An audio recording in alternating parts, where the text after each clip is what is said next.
session our of our first day at NASIG Autumn. Megan will be presenting on balancing innovation and integrity, evaluating AI tools in library acquisitions. Welcome, Megan. All right, thank you. I hope that everyone's in the same boat as me as I do this presentation, because even though I submitted for this topic, getting AI tools in our library is actually a very new process. We barely just started. I think our first acquisition, I'll be talking about it, is less than a year ago. And it was only a little over a year ago that we really started looking at AI tools and acquisitions. So I'm going to go ahead and just do a quick introduction for myself. Let's see. All right, so my name is Megan Horn, and I have been working in library acquisitions for nearly a decade, half of which has pretty much been at UNT Health Science Center. In my current role, I support the medical school with their programs in osteopathic medicine, physical therapy, PA studies, public health, nursing, and we have a few more, pharmacy being one of them. Our FTE is about 2,500 in the preliminary numbers we just got. And we do continue to expand our programs regularly. Next fall, we will be adding a nutrition degree program also that we've already been looking into resources for. So in my position, most of my work focuses on licensing and acquisitions workflows, making sure that our resources align with the institutional needs and policies. So to start off, I'm going to discuss the evolution of AI at our library. And it started with the initial spark, and I'm going to talk about this a lot in this presentation, but our journey with AI didn't actually start with us or me going out to find these AI tools. They started finding us. So the vendors actually began reaching out about AI enhancements and add-ons to the databases that we already subscribed to. Soon after that, we had vendors also promoting new platform features that were powered by AI, things like smarter search, summarization, and analytics. And these were add-ons for some vendors. These were add-ons that didn't cost us anything. They just magically appeared one day that we had access to these. So we started realizing, AI is quietly becoming part of our existing tools already. So we started inviting those conversations with other AI tools that that would add on to our current products. Then we started getting faculty and campus interest around the same time that our vendors started reaching out to us. Specifically, we had an osteopathic medicine faculty member who she reached out last year because she was going to be teaching a course this fall, so fall 2025, on AI in medicine. So we started looking at some AI tools that she specifically was asking about. And then around the same time, another faculty member asked about us subscribing to the New England Journal of Medicine AI, which, while it's a publication and not a tool, it still was showing us the growing curiosity and kind of an expectation of the library to get some AI-focused content. Then stepped in IT compliance. They started jumping on board with AI tools. So part of my process at UNT Health with acquisitions, and a lot of the times this is my first step, even with renewals, is I have to go through IT compliance approval. I submit something called a technology acquisition questionnaire, and I started that about 2.5 years ago. Typically, IT compliance always has had to approve our contracts, but it actually made the contract process lengthier. So they separated it out as a separate component that actually sped up the process by separating it out and me having to do IT compliance. But it also made me have to get it for everything, not just contract items. All renewals that I was putting through the requisition process needed IT compliance. And typically they'd ask questions on accessibility, privacy, does this have text ramp approval, things like that. Is it an app? Is it a desktop? But just this past year, they have added in a question, does this utilize AI? And if so, I have a list of options to pick from and a spot where I can go into further detail. So this actually required me to start digging deeper into our vendors' AI features and learn how the systems were functioning, not just on the user end, if there was front-facing AI, but also on the back end for AI, so that I can be very specific with IT compliance on how AI is utilized. So it actually opened up our eyes a lot to see exactly how many of our resources were already utilizing AI, especially the ones that had front-facing AI that we might not have been aware of before. Then we started, all of this started honestly happening around the same time. We started having to look at, or I started looking at the contract language around AI tools because, and this started about a year and a half ago, we were subscribing to it was a new product, but within a contract we already had. So it would be an amendment to the contract. And when they sent me the amendment, it had brand new language on it regarding AI tools, but it was very broad language. It was pretty much just don't use our product with any AI tool.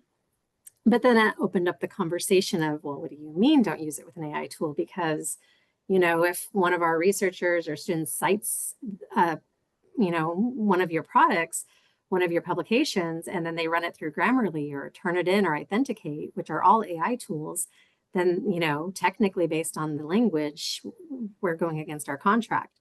So that was it. We were able to have a discussion about what they actually mean, and we were able to reword some things. Really, they just didn't want us to feed it into an AI tool to train the AI tool, which is what we thought. But now it has opened up that broader, now we really do look at our, what do our new contracts say? What does the website say if it's not in the contract? Because I did find that this vendor, while our current contracts at the time did not have AI language, if you were to go to their website and look at their terms and conditions, that AI language had been added to their website. And basically they said, if you're a subscriber, you abide by these terms and conditions. And then during all that, we decided, or I started looking at it. So it led us to developing a framework for acquisitions. And so basically what this did was I have a collection development team and we have collection development guidelines.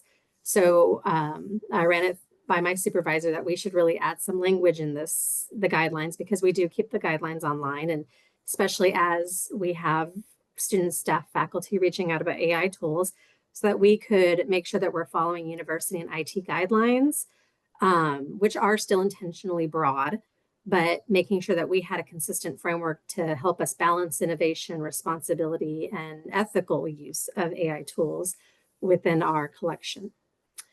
So talking about sticking with our campus policies, we don't actually have a specific universal policy or guideline. I like the word guideline. So we call most of our things in the library guidelines. So there isn't a universal one for the campus. It kind of is sectioned out by, depending on who it is. So for instance, like our researchers, our faculty who are writing articles, students too that might be publishing, they have a whole separate set of guidelines to follow, because they might be having to follow guidelines from their grants, depending on what the group that gives them their grant, usually NIH, but so they have guidelines based on AI use. The publisher that they might be wanting to publish with also has guidelines. Then we have just, students who are doing schoolwork, because our Office of Institutional Integrity and Awareness on our website, they have determined that they have a statement determining that course instructors get to decide which tools are allowed, and then by default also not allowed to use on assignments and assessments. And this I have found is actually pretty typical. I'm an adjunct at another college, not UNT, and we have a very similar guideline on it, where each department, it's left up to them to determine AI use, but then specifically the department I work in, it's left up to the individual faculty members. So we kind of determine what we want and we put it on our syllabus.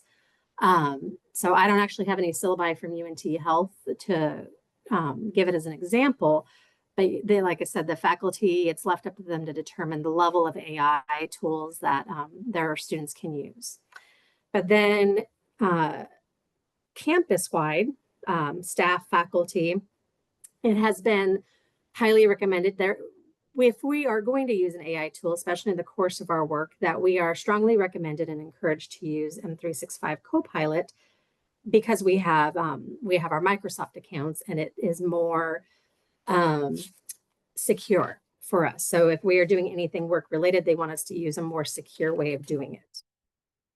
All right, so that is pretty much what I'm working with. And like I said, IT compliance has their own, but Really, it's still evolving. I don't think IT compliance has a set guideline on AI. It's more as they look at each individual product, they may reach out and we'll have a discussion.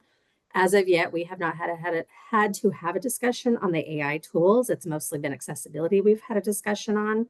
So far, our AI tools have passed with IT compliance.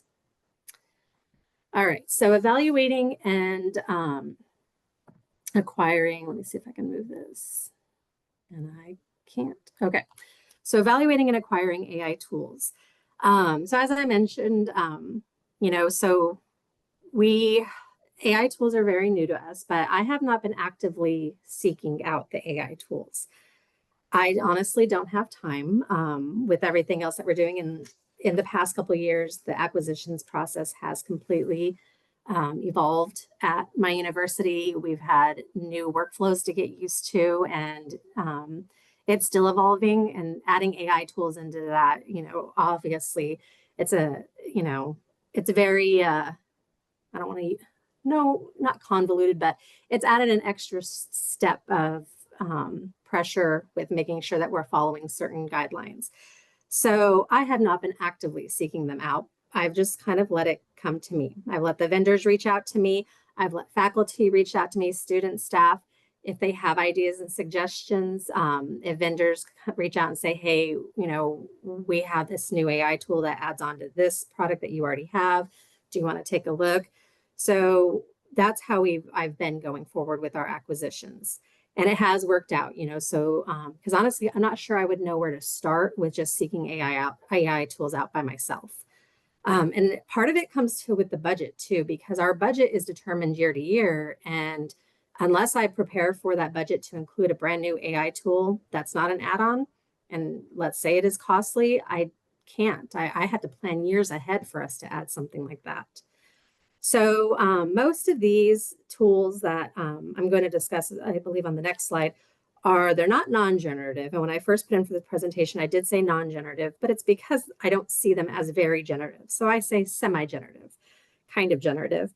And what they do is they enhance our existing products with things like summarization, predictive recommendations, natural language search.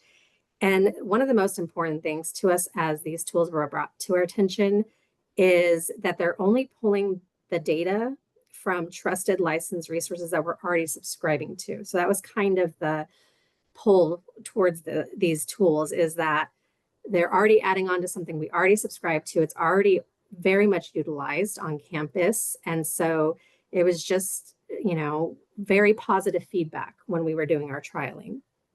And it definitely helps us to maintain data integrity and user privacy. So we do move in once we have some ideas of which AI tools we might want to look at when it comes down to cost. I did have to run them through IT compliance. I don't say that here, but that's almost always my first step. And once I, have an idea of what the contract process might be like, that I don't need other procurement approvals because they're typically add-ons, so I don't need to go through like informal bidding or anything like that. Then we go ahead and move into the trialing and demoing of the product with our collection development team. We have a team at the library. I head it up. We have a metadata librarian, circulation manager, and all of our liaison librarians are on the team, which we have 4 liaison librarians.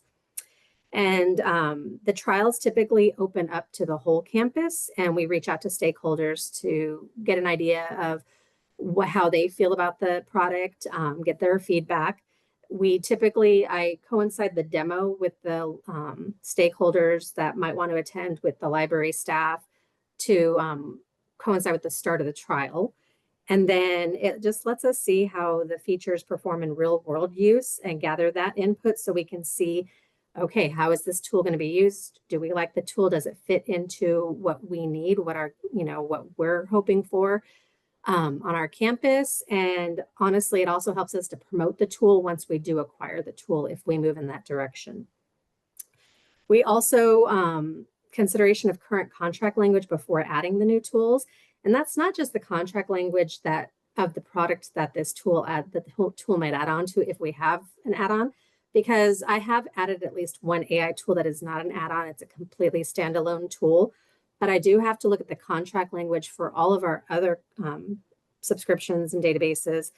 I've even had to go onto the websites for like direct subscription journals because they have AI language. And you might not realize they have AI language. And even if you don't sign a contract, there are still typically terms and conditions on your journal websites or even your database sites that have some kind of caveat in it on AI use. And so we wanted to make sure we're completely aware of what all of our terms and conditions are when it comes to AI, even if it's not on a contract. And this is especially important when you have those standalone AI tools to make sure that they are following basically the rules that your other subscriptions have in place. And then finally, I will also typically investigate AI requests submitted by faculty, staff, and students, whether or not we move forward with those. And I will talk about those in the next slide as we look at some of the case studies. So let me go to the next slide. So these are some case studies for some of the ones that we have both said yes to, our subscriptions, and the ones that we have looked into but have decided not to subscribe to. And some of these aren't even just subscription. I mean, we subscribe, but we didn't have to add anything on. So the very first AI tool we added was Scopus AI. We added that. It had a start date of January 1st of this year. We already had the subscription to Scopus, so it was an easy addition. I did all the normal approvals for it, as I'd already mentioned. We trialed it, we demoed it, and it worked well because, like I said, one of the things that we really looked for is where is it pulling its data from? And it's pulling its data from Scopus. So we already trust Scopus, we trust the sources within it. And while it is a generative AI tool, all of these are, it's, like I said, semi-generative. It's not doing the work for the students. And as I kind of describe these and talk about why we chose them, I'm not trying to market them or anything. I just want to let you guys understand why we did go ahead and choose these, especially when it comes to generative, because I was always very concerned of getting something that was generative for our students because I didn't want it to do all of the research for them, the work for them. Especially as a teacher myself, I don't teach at UNT, but I want to make sure that, anybody doing research is still accountable for the research. So with Scopus AI, and I believe Embase AI is very similar. That one's actually a new one we're working on right now with the acquisition. They do their question on the topic they're researching. They get a resource. They're basically given a summary, but they're also given suggestions of, okay, well, do you want to research this part of the topic further? Because here's some articles that you might want to do. What other part of the topic, your question, do you want to look more into this part of the topic? Here's some more resources that you can use. So the students, faculty, staff, everyone is still responsible for their own research and deciding which parts of the research they want to pursue, which resources go with what they want. So the work is still there. It's just kind of cutting out, I don't know, if you've ever looked at a database and you get like 20,000 results and you're not going to use all 20,000, you need to narrow it down more. That's kind of what these AI tools do. Helps with that narrowing down. Derm Expert was the second one we added, and we added this one in June. So like I said, we're very new at these AI tools. So we've only had Derm Expert since June. And as a medical school, we have a subscription to something called Visual DX. And this is a point of care tool when it comes to skin conditions.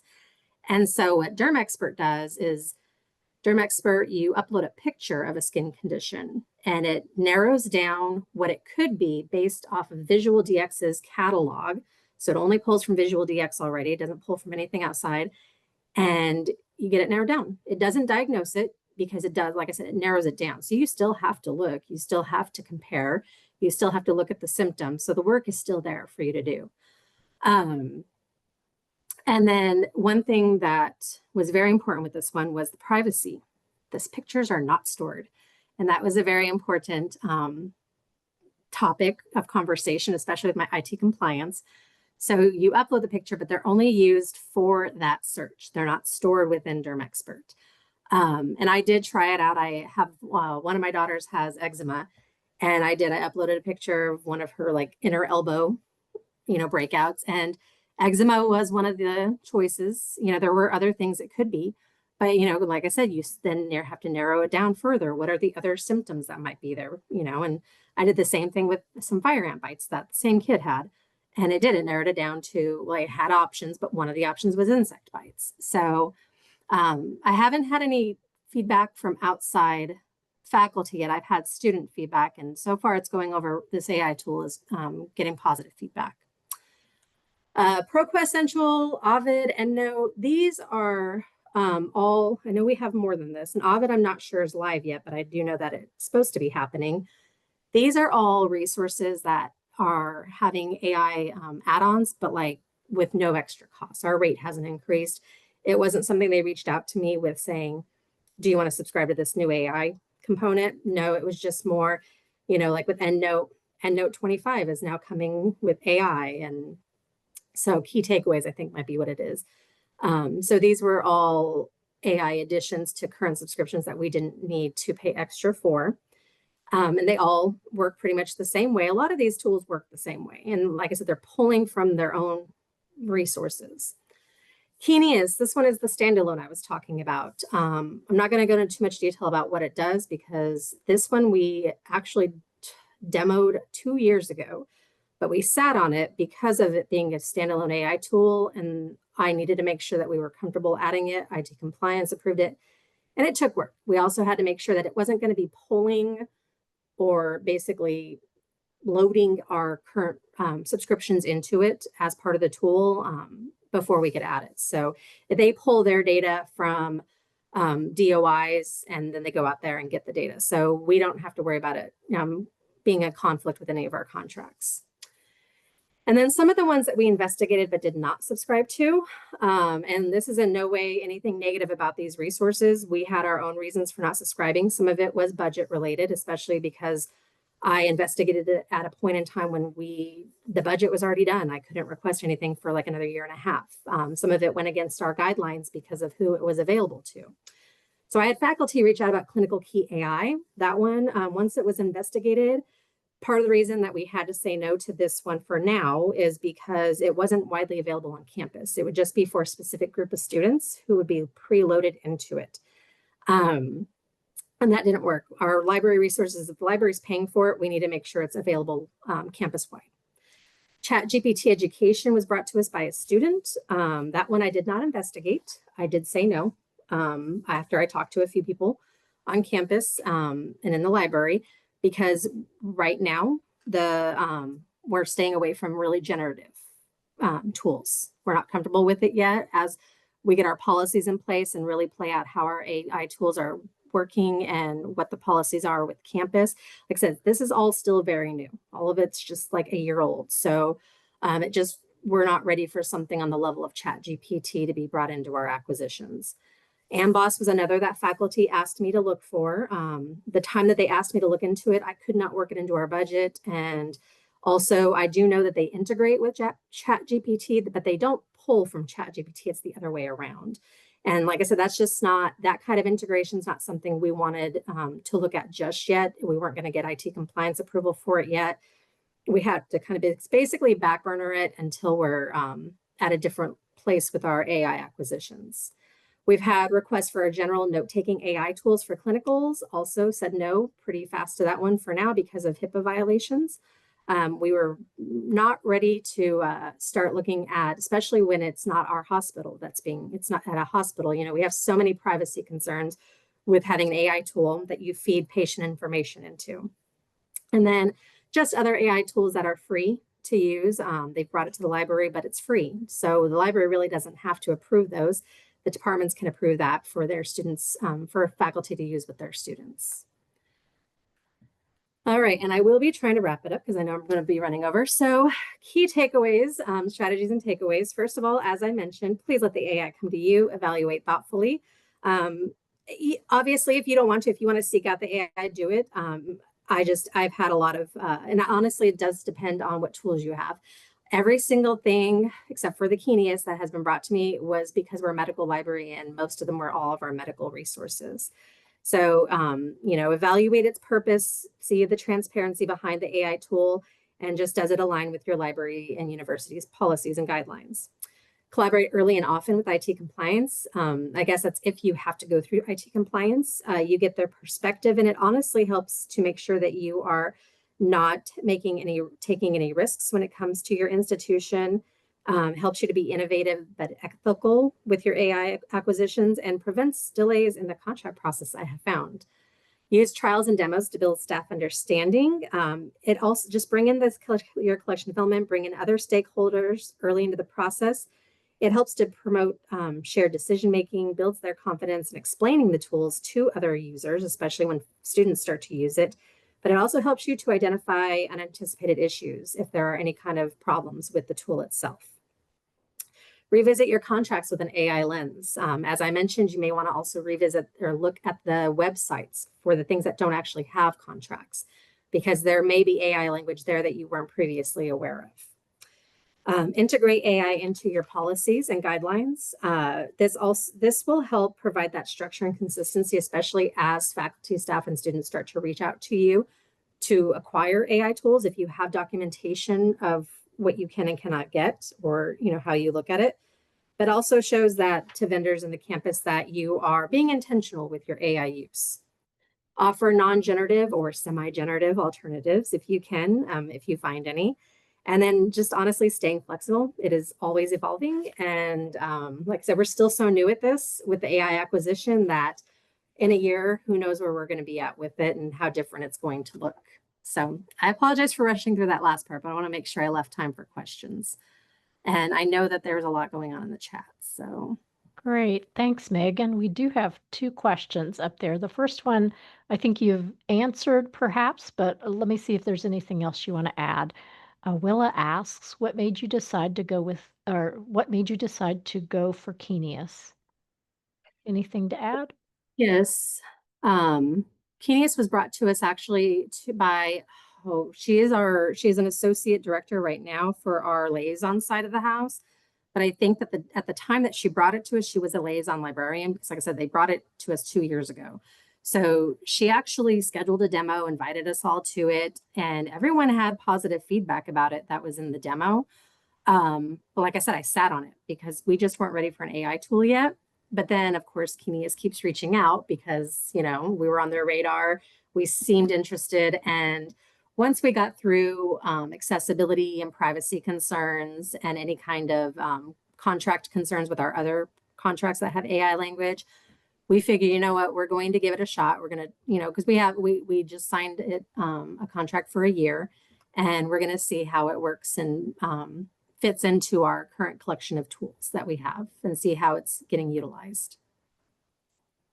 And honestly, part of it was just also, we're trying to be as innovative as possible with adding AI tools, but trying to do it ethically and just safely. And because, students and faculty are asking for them, and we want to make sure we are being able to provide what we can provide. Because the faculty member who kept reaching out about AI tools, I felt really bad. I was saying no to her left and right, and explaining to her why I was saying no, but I just felt bad always saying no to her. And the nice thing was, once I told her, hey, have you tried Scopus AI? Have you tried Derm Expert? Letting her know that we do have AI tools. It was awesome that how excited she was, because she actually didn't know we had those. So I was able to help her a little bit with having AI tools, but that is another thing, is just trying to provide those AI tools that they want, not necessarily the ones they actually want, but some kind of tool that they might use. Great. Susan asks, Megan, are you willing to share your technology acquisitions questionnaire? I'd love to see it, as I'm sure would others. Great idea. Yeah, I would, let me check with IT compliance. I have to fill it out through them. And we're on a almost daily conversation now with everything. So let me reach out to my contact over there and see if it's something I can share. Thank you. Any other questions? We've got a minute.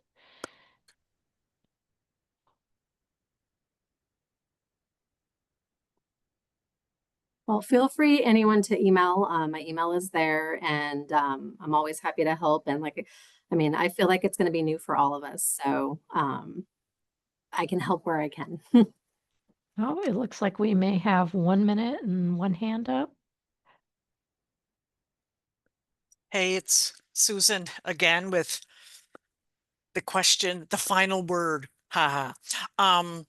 even if you cannot share the actual, questionnaire, if you just could share like some of the key points Oh you're yeah, looking to get, that would be great because, this is new for all of us, and I do really appreciate what you've talked about because so much of it relates to my library, where again we're trying to figure out AI language and licenses and different things, and we don't really have a position. So I'm looking forward to sharing your slides with colleagues.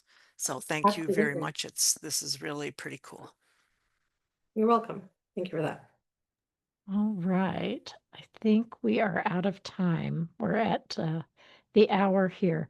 So thank you all for attending. Don't forget that we've got some great